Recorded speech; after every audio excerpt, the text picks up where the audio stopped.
Eh les gars, si je faisais la narration depuis là où je suis, ça va? Non. Ta gueule. Le retour d'un héros partie 2. Les personnages de Maya la Seule, Lydie, Gandalf et leur monde appartiennent à... Le personnage d'Atis Richterto appartient à Aspiscore, Alexandre le Guerrier, Glitch, Victor, ainsi que les dessins, sauf précision, m'appartiennent. Veuillez respecter les droits de chacun. Fic corrigé avec l'aide de Maya la Seule. Précédemment, Alexandre est retourné dans le monde de Maya, sans avoir le moindre souvenir d'elle.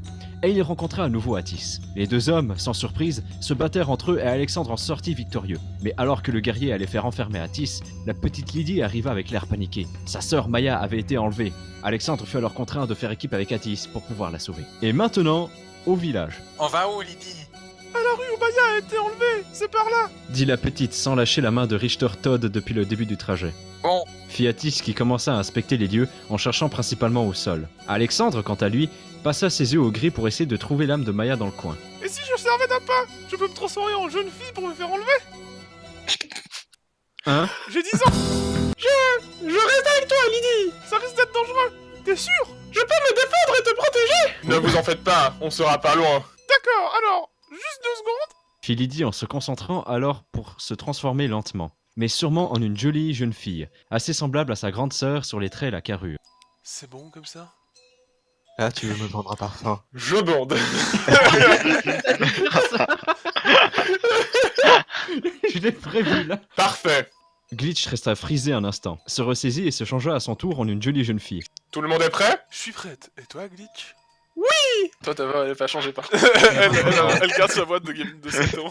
Bien, l'ami, on va se cacher. je te suis. Alors que les garçons trouvaient une planque derrière quelques tonneaux à l'entrée de la rue, les deux fillettes déguisées entrèrent dans la rue en riant comme deux adolescentes ordinaires.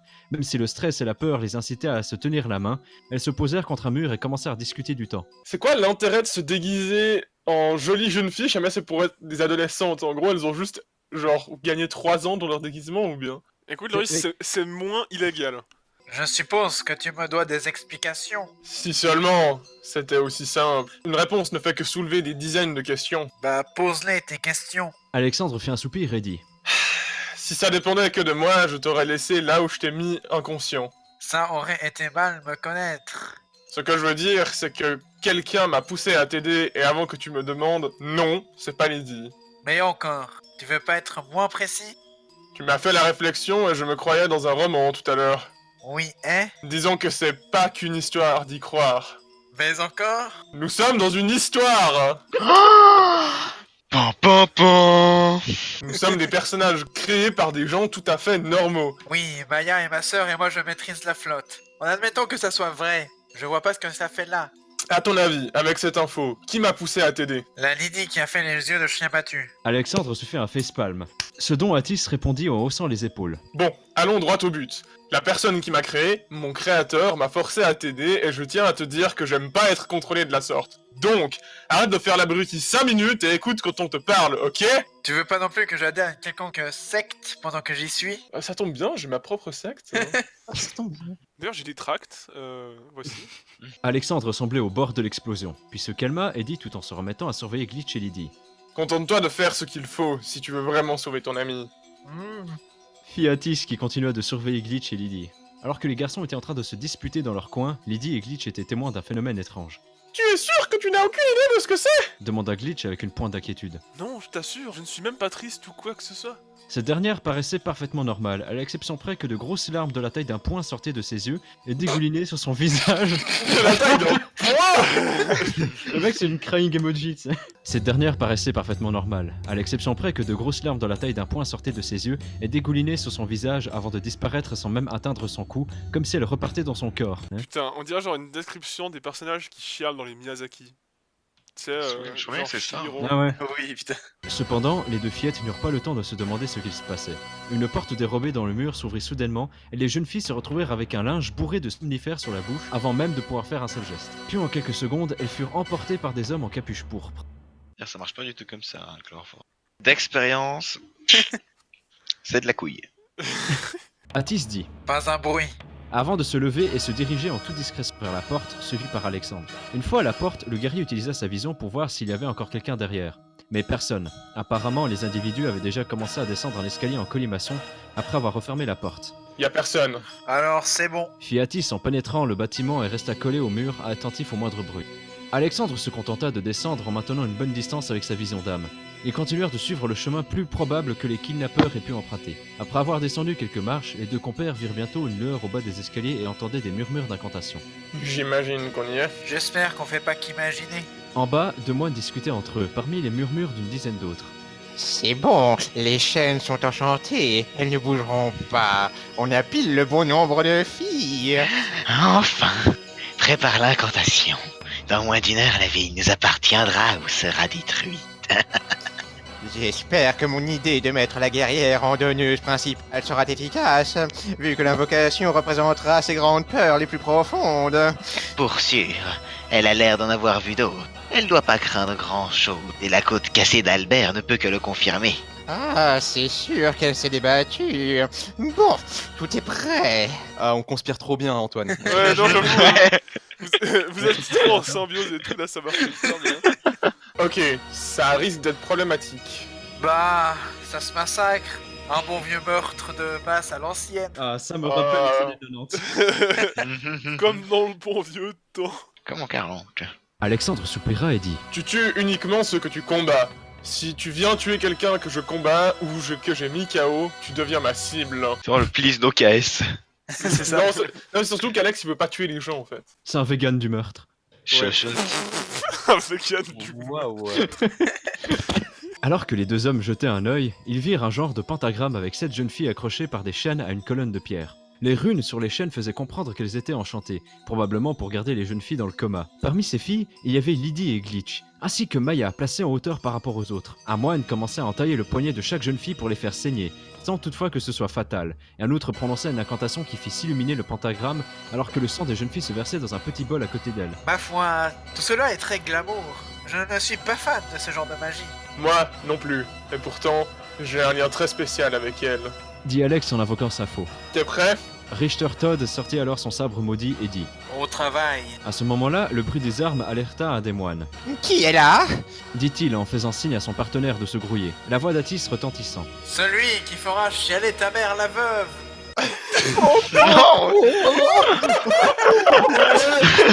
Avant qu'il saute et embroche le premier type à sa portée. Et le tueur de tes froids en personne. Notre héros, notre sauveur. Notre héros à tous, le tueur de tes froids. Il est revenu.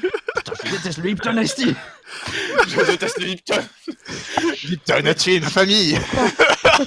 Fit Alex en sortant et en attrapant un moine avec des filins pour le jeter sur un de ses potes. Atis s'arrêta et fit. Attends, le coin? Putain, c'est la Richter Todd. Cria un des moines paniqués. La ferme, Henri. Henri. Henri, quoi. Tu as tué Robert, Roger, Raoul et André. Oh putain. Lui dit un autre en invoquant un bouclier pour empêcher les guerriers d'intercepter le rituel. Alexandre fonça alors vers le bouclier, changea sa faux pour un marteau et commença à taper la protection. Atis, lui, tâta tranquillement le bouclier et en demanda. Alors, comment on va franchir ce truc? Le moine essayait de tenir les assauts tant bien que mal, tandis que les autres finissaient le rituel. Une fumée épaisse, d'abord rouge puis noire, sortait des bols de sang et la fumée tournait autour du pentagramme de plus en plus vite, alors que les moines continuaient leurs incantations. Du sucre, du sel et des tas de bonnes choses. Tels étaient au départ. Et du sang de vierge. Tels étaient au départ les ingrédients. Je sais pas, mais si on veut pas avoir de problème, il faut trouver maintenant. Fit Alex en invoquant des ailes de démons, augmentant la puissance de ses coups. Atis continua de secouer son sabre en...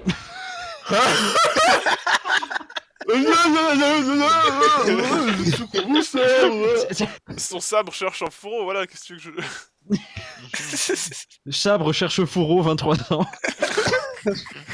Atis continua de secouer son sabre, en disant Bon sang, pourquoi ça marche une fois sur 4? Tu sais, un homme sur 10 en souffre.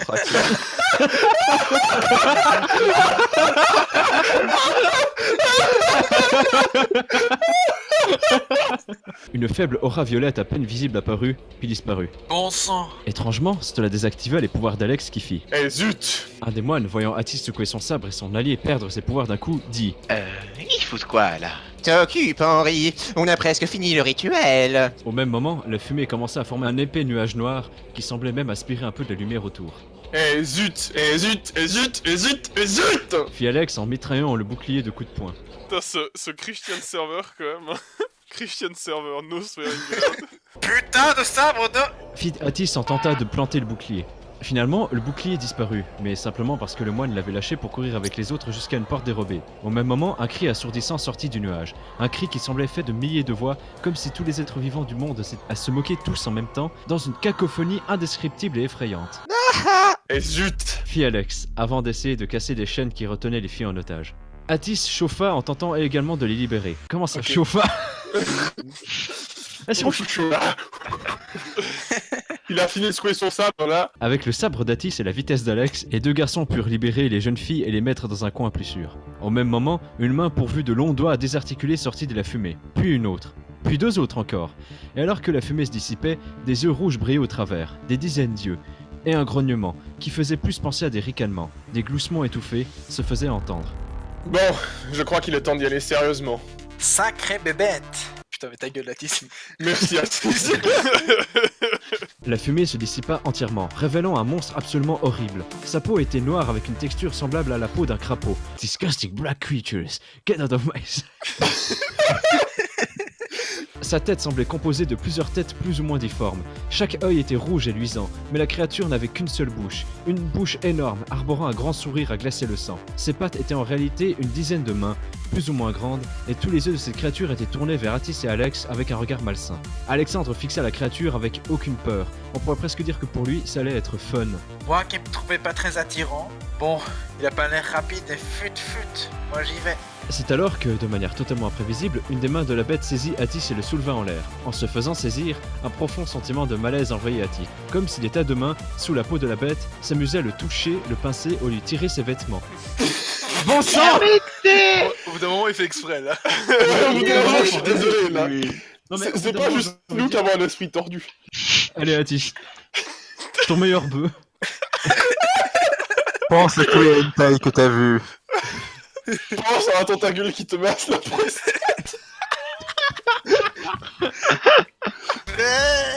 Fit Atis avant de trancher la main avec son sabre et de se réceptionner au sol. Bien que je ne déteste pas être type.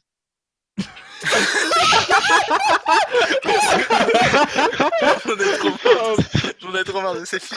Franchement, j'aime bien le tripoter, mais alors parler noir.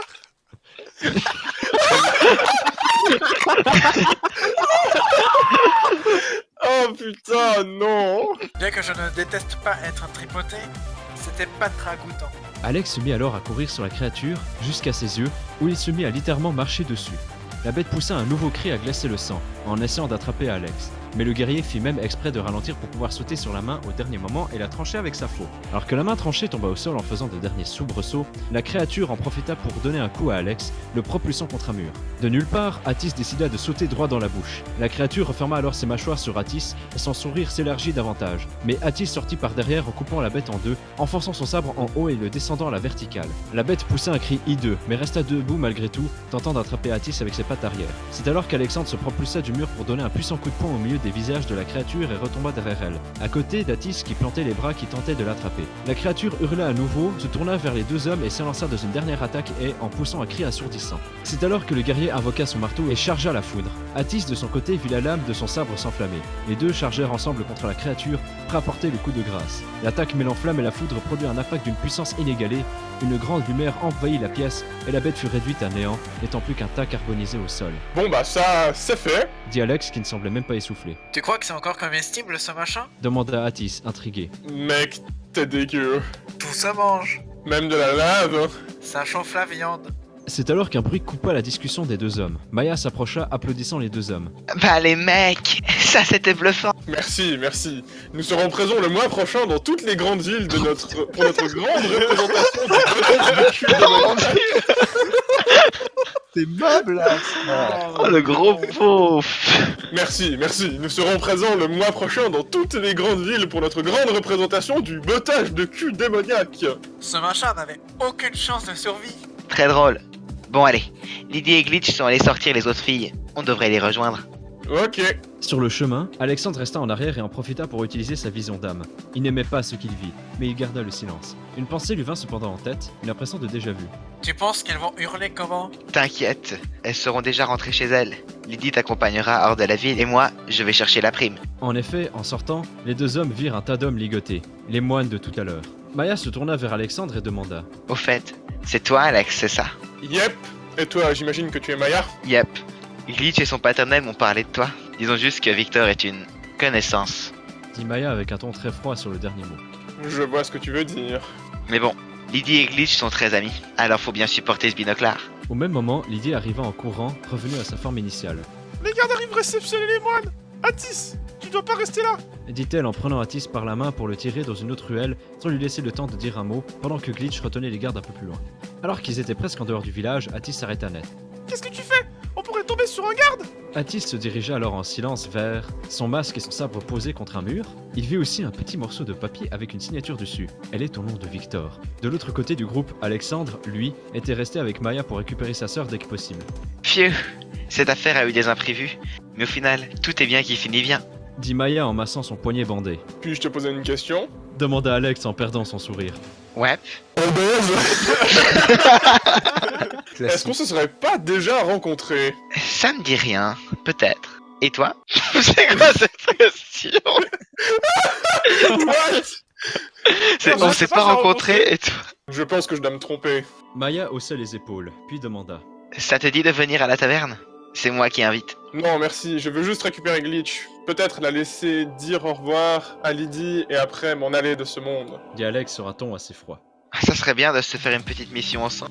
Quelque chose comme ça un de ces jours. Mais bon, c'est comme tu veux. Dit Maya, alors que les gardes arrivaient et que Lydie revenait. La taverne, une mission.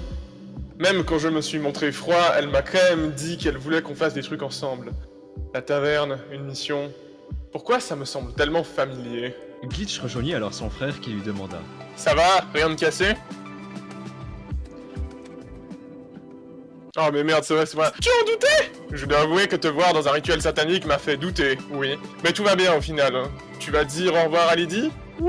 Fit la jeune scientifique en se dirigeant vers son ami. Bon bah salut Glitch. Tu penses qu'on se revoit quand? Dit Lydie en faisant un câlin à son ami. Très bientôt, je l'espère. Mais j'imagine que ce sera sans mon grand frère. C'est dommage, il est plutôt sympa. Bon bah, au revoir alors. Au revoir. Fit Glitch en rejoignant Alex qui ne perdit pas une seconde pour les téléporter. Après tout cela, Lydie et Maya repartirent pour aller chercher la prime. Un silence de plomb pesait entre les deux sœurs. Au bout d'un moment, Lydie prit la main de sa sœur. Il a l'air en forme au moins, c'est le principal. Ouais, mais si tu voyais la façon dont il m'a regardé. Tu crois qu'il a... Regardez mon âme. C'est sûr et certain. Ah merde. Ouais. Merde. Point. What? Oh, on a un poème. Oh quelqu'un peut lui faire... je lui mets un beat, puis on fait un... Tu fais un rap. Ah! Oh putain. Vas-y, je fais le beat en beatbox. Allez. Yo! What? C'est quoi ça? Oh mon dieu, le copyright. Pour avoir l'âme des gens ne veut pas dire pouvoir les comprendre. La plupart du temps, je comprends que les grandes lignes.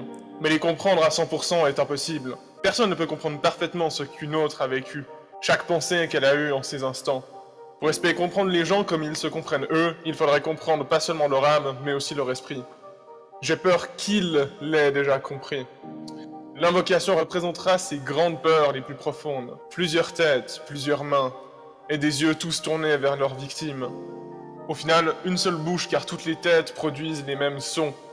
Des moqueries, des grognements, des ricanements. Peut-être qu'il y a un certain point que j'ai oublié, mais je pense avoir saisi l'idée. Elle a énormément souffert. Et en résultat, elle a fait souffrir d'autres personnes. Était-il innocent? Clairement pas. Est-ce qu'ils méritaient tous de mourir? Ne pas se poser la question à un moment ou à un autre est réservé pour les sans-âme. Atis semble dans la même situation, mais avec beaucoup moins de remords. Je suppose parce que Maya avait deux parents aimants, tandis que le père d'Atis était la source principale de sa colère. Mais je pense qu'on est loin de la colère, n'est-ce pas? Ce qu'ils ont ressenti quand ils pouvaient se venger n'était pas de la colère, mais de la folie. Pendant un moment, ils étaient proches de lui. Atis possède même un sabre plus proche de son pouvoir que du mien. Ils peuvent m'être utiles. J'aime pas utiliser les gens, mais je dois avouer qu'ils peuvent m'aider à stopper mon double, d'une manière ou d'une autre. Peut-être comme ça, ils pourront être pardonnés de leurs erreurs, même s'ils n'ont pas l'air d'en avoir envie. Sauf qu'ils sont en danger, comme tout le monde.